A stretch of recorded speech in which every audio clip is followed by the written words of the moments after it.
La la la la la la la.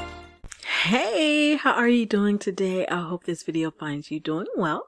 And so this week I want to go over the British pound sterling and the Japanese yen.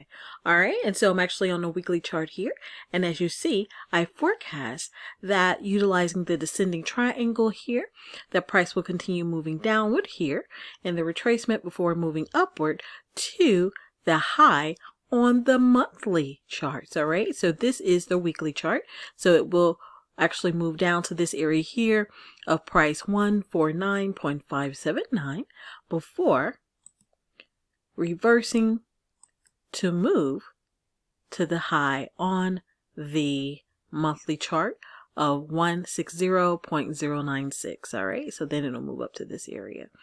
Awesome. So I hope that helps someone. And this is just my analysis on GPB/JPY. And I hope you are doing well and be profitable in the markets. See you soon. Bye-bye. La, la.